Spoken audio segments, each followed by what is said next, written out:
Ukraine's use of Neptune warheads against Russian factories, for example, is not simply a tactical decision. It is a move that carries consequences for industries, economies, and political strategies far beyond Kyiv or Moscow. The hook here is undeniable. This is not just a war in Europe. It is a war with fingerprints on every corner of the world. The strike on Kyiv by Russian forces represents more than just another episode in the ongoing conflict. It reflects a calculated strategy, one that merges military aggression with psychological warfare. When Russia targeted Ukraine's capital, it was not only attempting to destroy physical structures, but also to erode the symbolic and functional core of the Ukrainian state. Kyiv is more than a city. It is the beating heart of Ukraine's political identity, its cultural spirit, and its administrative command center.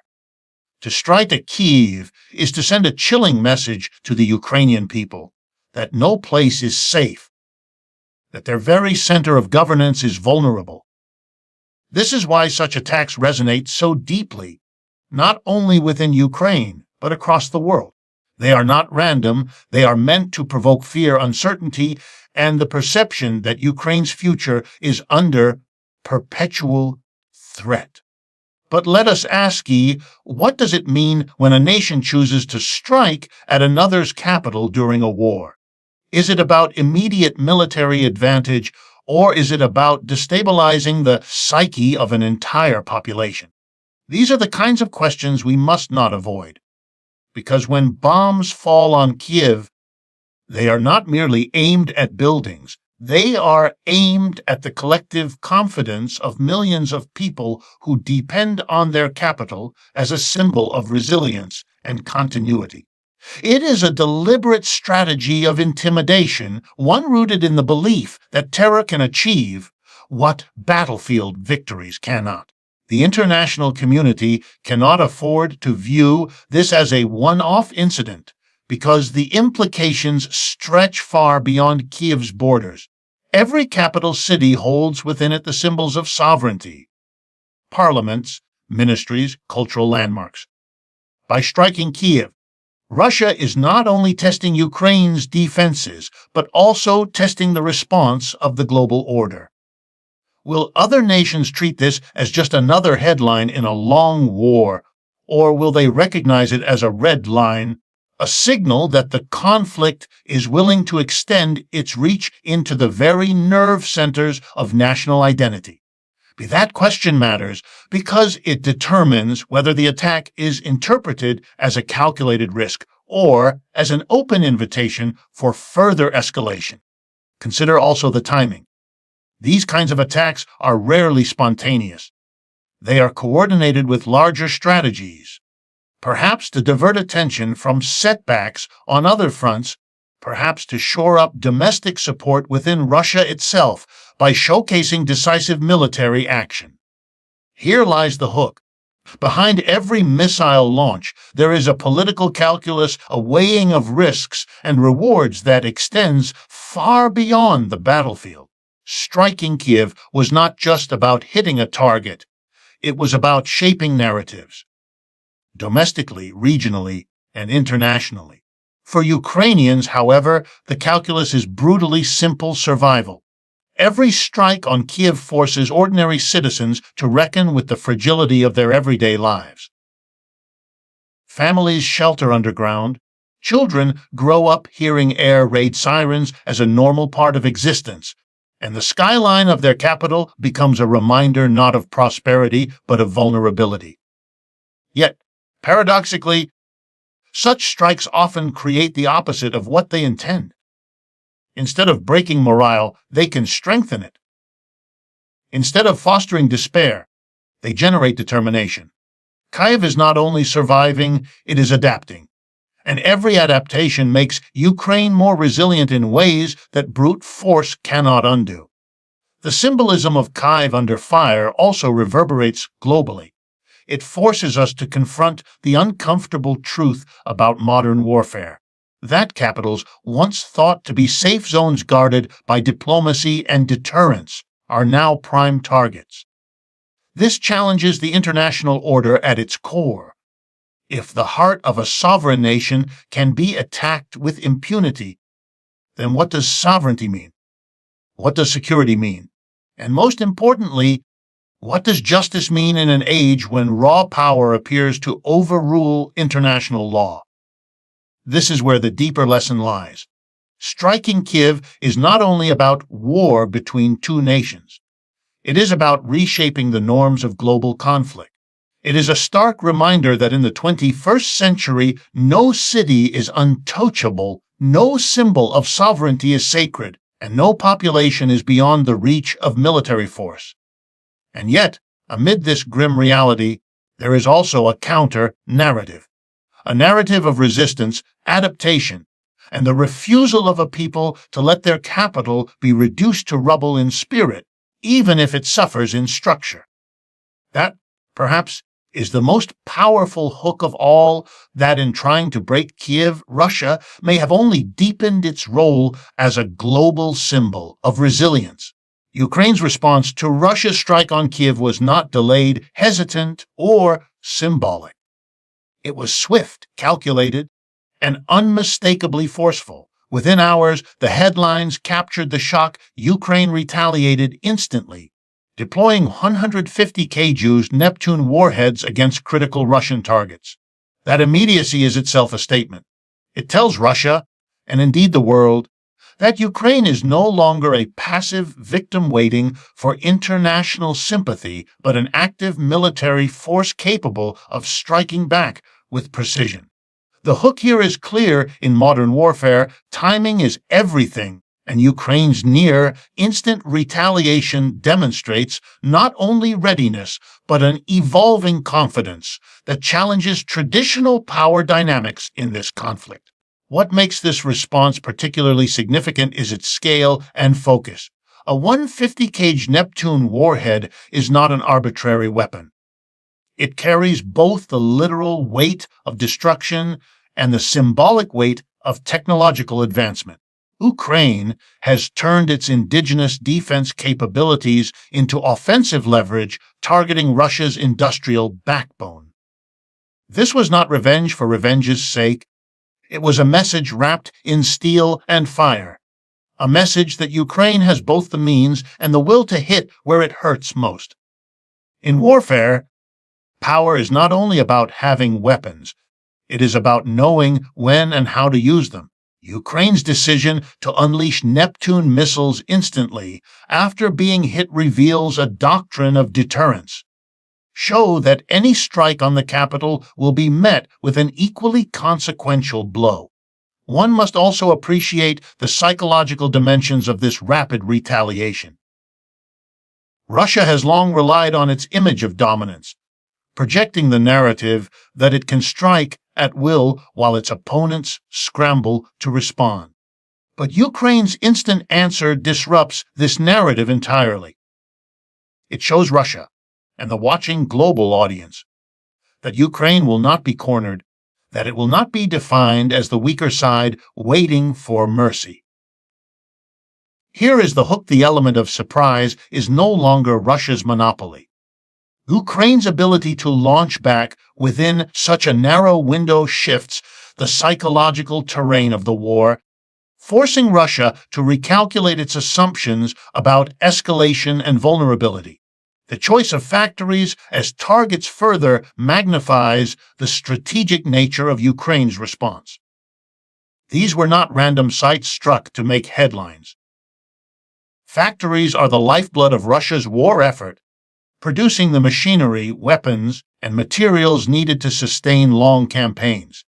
By striking them, Ukraine is engaging in what military strategists call deep targeting, attacking not the immediate battlefield, but the industrial infrastructure that enables the battlefield to exist in the first place.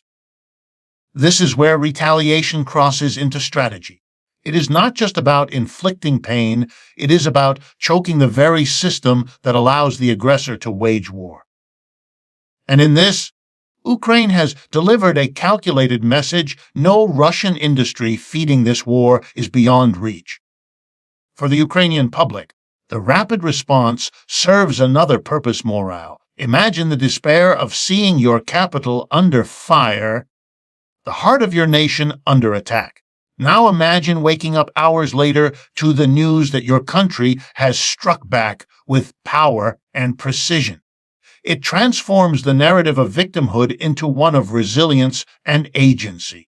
This matters profoundly in a war where the battle for public confidence and international support is as crucial as the exchange of firepower. Retaliation is not only an act of war, it is an act of reassurance. It tells Ukrainians we are not powerless, we are not waiting, we are answering. Globally, the impact is equally significant. Allies of Ukraine see that their support is yielding concrete results. Neptune missiles are not just technological artifacts, they are the embodiment of years of military development, strategy, and international cooperation. For Russia's allies and neutral observers, the instant retaliation serves as a warning that this war cannot be one-sided. Escalation will not silence Ukraine. It will provoke an immediate counterstroke that complicates Russia's strategy and puts its infrastructure at risk. Here lies another hook in a globalized world where images and news travel faster than missiles. Ukraine's ability to retaliate instantly becomes a powerful diplomatic weapon.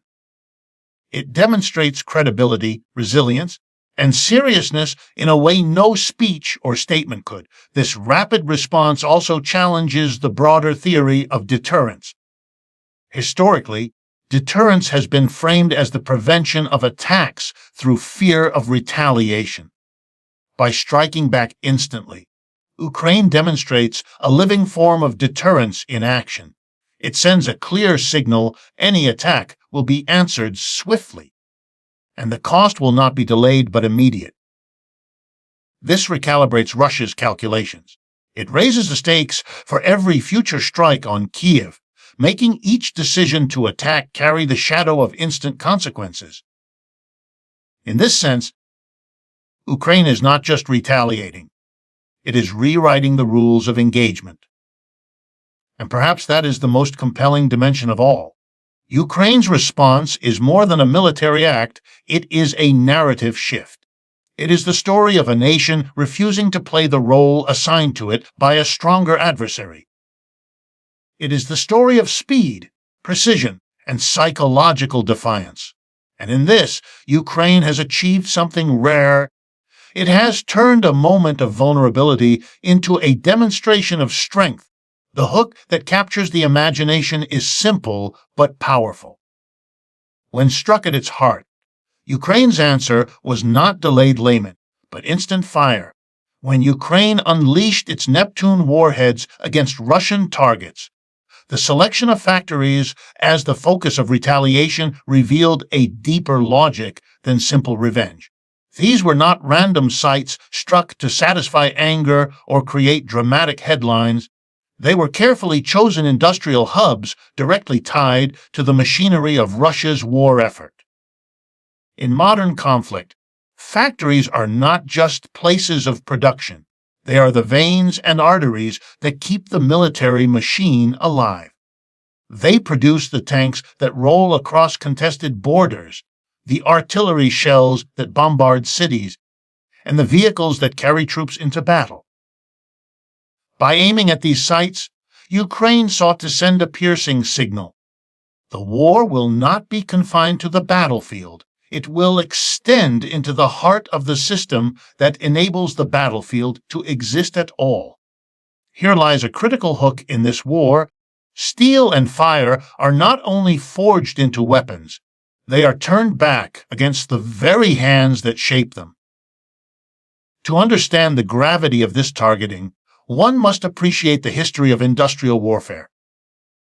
Since the First and Second World Wars, factories have been recognized as legitimate, even essential, military targets because they embody the capacity of a nation to sustain long-term conflict. A destroyed tank on the battlefield is a temporary setback. A destroyed factory is a long-term wound. severing the ability to replace that tank tomorrow, next week, or even next year. Ukraine's retaliation against Russia's factories therefore operates on a time horizon beyond immediate destruction. It is about weakening Russia's future ability to continue the war. It is, in essence, a strike at the sustainability of aggression itself. This strategy carries psychological weight as well. Factories are not distant military bases hidden from civilian life. They are often embedded in the fabric of Russian towns and cities. To strike them is to pierce the illusion that ordinary life can continue undisturbed while war rages across the border. For Russian citizens, seeing smoke rise from industrial centers makes the conflict feel closer, more personal. It shatters the narrative that the war is something fought only far away by professional soldiers in lands disconnected from their daily lives. Here is the hook that cannot be ignored by striking factories. Ukraine forces Russian society to confront the reality that the war's costs are not confined to Ukrainian soil. For Russia's leadership, this represents a new challenge. The Kremlin can withstand reports of battlefield losses and spin them as temporary or tactical. But the destruction of domestic factories cuts deeper because it undermines Russia's self-image as an industrial and military power. These factories are symbols of state strength, of technological pride, and of industrial capacity. To see them destroyed is to see a narrative of invulnerability fractured. It exposes a vulnerability that Russia has worked hard to conceal. And it complicates the story it tells its own people about control, dominance, and inevitable victory. Ukraine's choice of industrial targets also highlights a sharp understanding of asymmetry in this war. Ukraine cannot match Russia tank for tank, missile for missile, or soldier for soldier. But by striking factories, it shifts the balance. It bypasses the sheer size of Russia's arsenal and instead attacks the source of replenishment. This is a classic maneuver in asymmetric warfare. Do not fight the enemy where they are strongest. Fight them where they are weakest. Factories, despite their importance, are vulnerable. Fixed locations that cannot move, cannot hide, and cannot easily be replaced. Ukraine's decision to strike them demonstrates a level of strategic sophistication that reshapes the narrative of David versus Goliath into one of calculated precision against brute force. From an international perspective, these strikes also carry symbolic resonance.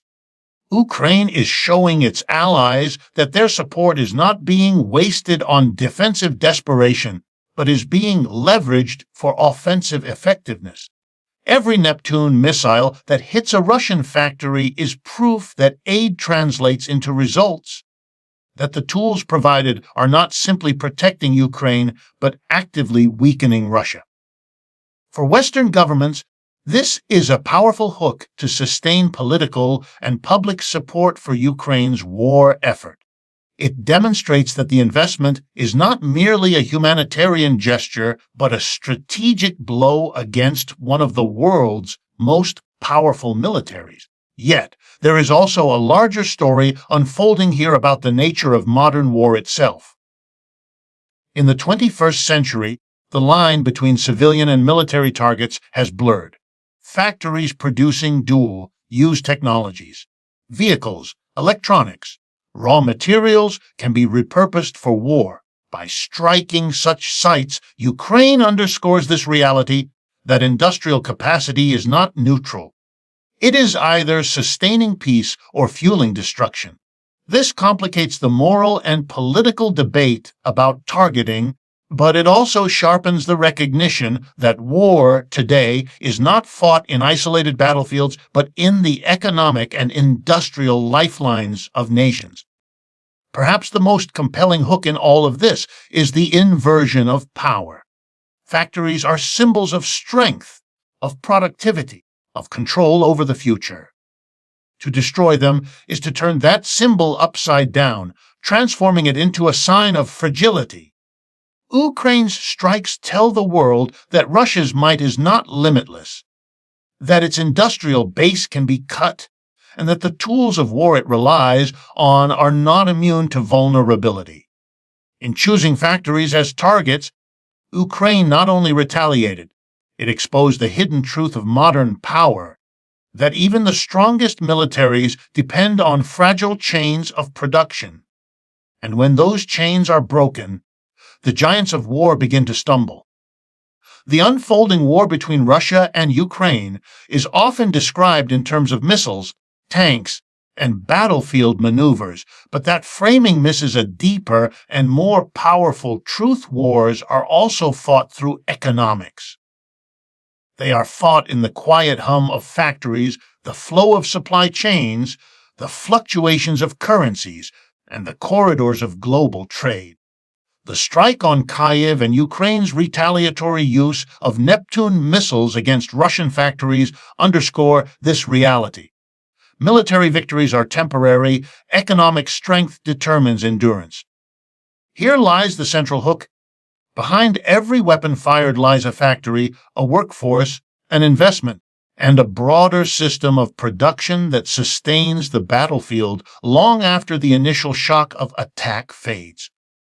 Russia's war strategy is not only about territorial control. It is about maintaining the industrial and economic lifelines that allow it to sustain long-term aggression.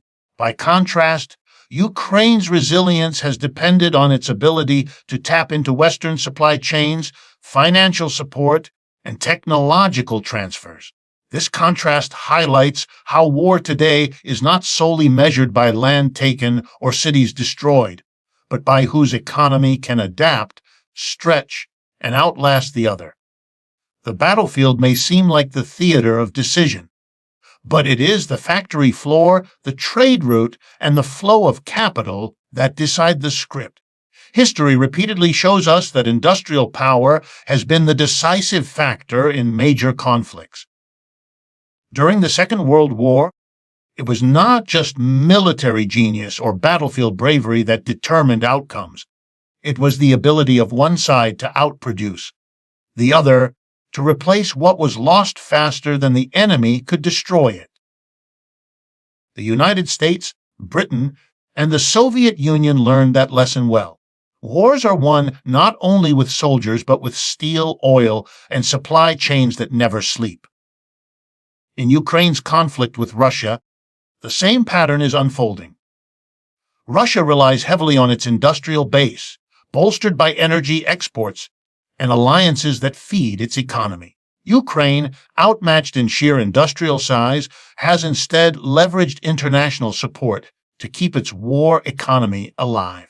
This creates a striking paradox. The war is simultaneously local and global, fought with weapons on the ground, but financed and sustained by networks stretching across continents. The economic dimensions also explain why Ukraine's retaliation targeted factories. Destroying a Russian tank may have immediate effects on the battlefield, but destroying the factory that builds tanks multiplies the impact many times over. It is a direct assault on the infrastructure of war. This choice demonstrates an acute understanding of how economics underpins military capacity. It is a recognition that to weaken an enemy, one must not only resist their force, but also erode the foundation that sustains that force. This is why economics and war are inseparable. One drives the other in an endless cycle of production and destruction. Yet, here lies another compelling hook. Economics is not neutral in this conflict. Every decision, whether to produce more missiles, to impose sanctions, to redirect trade, becomes part of the war effort. Western sanctions on Russia, for example, are designed to strangle its ability to access global markets, technologies, and capital. Russia's counter-strategy has been to lean on energy exports to countries still dependent on its oil and gas, thereby weaponizing its resources. Ukraine, on the other hand, uses international aid and investments to keep its state functioning and its war effort supplied. Each side is therefore engaged in economic warfare as much as in physical combat, and the outcomes on the ground cannot be separated from the financial maneuvers taking place behind the scenes. The human cost of this economic struggle is often overlooked, but it is immense. Inflation spikes, supply shortages, and unemployment ripple outward from war zones into the daily lives of citizens. Ukrainian families endure disrupted economies alongside missile strikes, while Russian households feel the pressure of sanctions, scarcity, and the redirection of resources toward the war machine. Here is the emotional hook. While missiles destroy buildings, it is often economics that breaks lives slowly, invisibly, in the form of hunger, lost jobs, or the collapse of social services. This dimension reminds us that wars are not only fought with explosions, but also with numbers on balance sheets and prices in marketplaces. Globally, the economic consequences extend far beyond Russia and Ukraine. Energy markets swing wildly, grain shortages threaten food security in distant regions, and global inflation surges as supply chains fracture. The war becomes not just a European crisis, but a planetary one, where every strike in Kyiv or missile launched toward a Russian factory reverberates in the form of rising fuel bills in Europe, food insecurity in Africa, or political instability in Asia. The battlefield is local, but the economics are universal. This interconnectedness is the defining feature of 21st century war. No country fights in isolation, and no country escapes untouched. And so, when we say wars are fought through economics, it is not a metaphor. It is the hard reality. Every missile is the end product of thousands of workers, engineers, and supply lines. Every destroyed factory is not just rubble, but a severed link in the chain of war-making capacity. Ukraine and Russia understand this intimately, which is why their strategies increasingly target the economic underpinnings of each other's war effort. And for the rest of the world, this conflict is a stark reminder of a truth we prefer to forget, that the price of war is not only paid in blood, but also in bread, oil, and currency. That is the enduring hook. Wars may be fought with guns, but they are won or lost in the ledger books of nations. The cycle of escalation between Russia and Ukraine is not just a matter of military tactics. It is the defining characteristic of this war. Every strike provokes a counterstrike. Every act of aggression produces a retaliatory blow, and the spiral deepens with each exchange. When Russia launched the missiles at Kyiv, Ukraine answered almost immediately with Neptune warheads targeting Russian factories.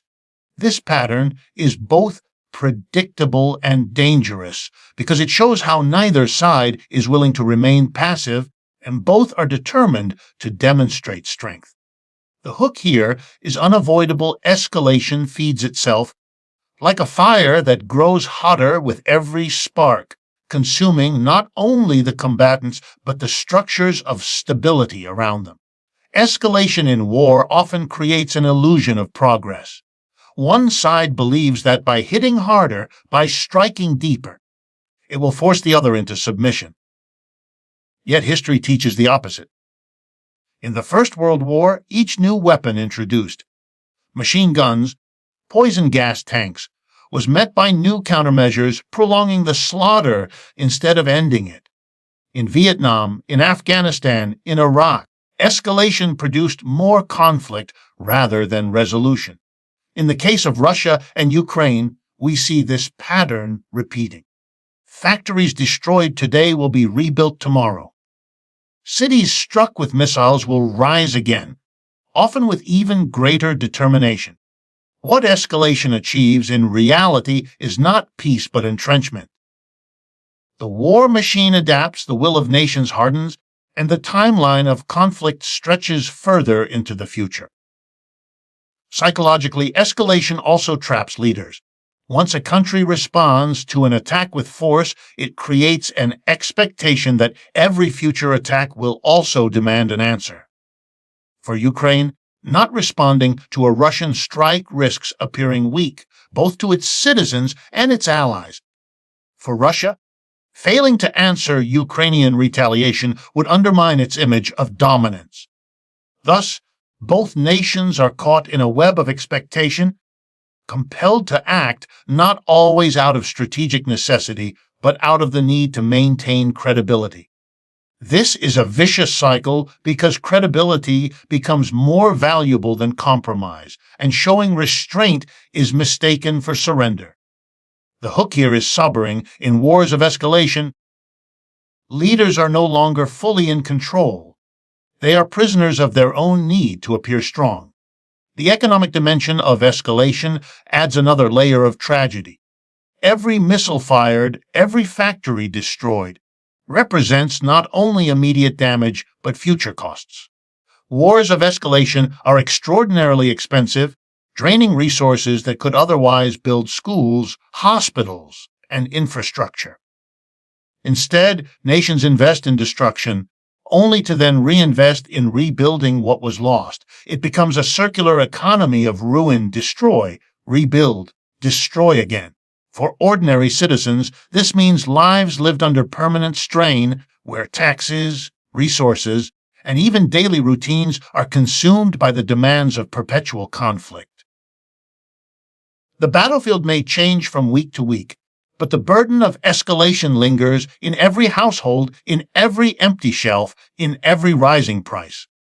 Globally, escalation destabilizes far more than the immediate region. Each retaliatory strike raises the stakes not only for Ukraine and Russia, but for their allies and rivals. The West, supplying Ukraine with aid and weaponry, becomes more entangled with each Ukrainian counterstrike. Nations like China and India, watching from the sidelines, adjust their strategies as the war drags on, balancing their economic interests with their geopolitical calculations.